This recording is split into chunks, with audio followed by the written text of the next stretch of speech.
અમદાવાદના ભુવાલડીમાં આતંક મચાવનાર 10 શખ્સોની ધરપકડ.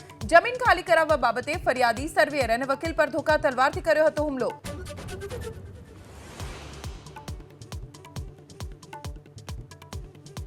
ભાવનગરના સરતાન પર બંદરમાં ઝેર ઠાલવવાના કારસ્તાનનો પર્દાફાશ. કેમિકલ માફિયાઓએ 2 દિવસ પહેલા રાત્રિના સમયે દરિયામાં ઠાલવ્યું હતું કેમિકલ, તો બંદરના માછીમારોમાં આક્રોશ.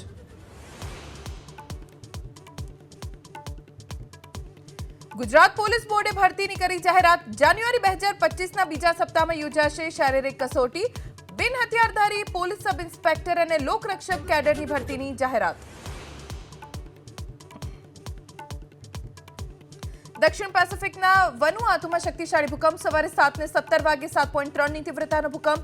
ભૂકંપ બાદ 5.5ની તીવ્રતાનો આફ્ટર શોક. ભૂકંપ પછી સુનામીની ચેતવણી. એક દેશ એક ચૂંટણી બિલ લોકસભામાં સ્વીકારાયું. બિલના સમર્થનમાં 269 તો વિરોધમાં 198 સાંસદોનું મતદાન.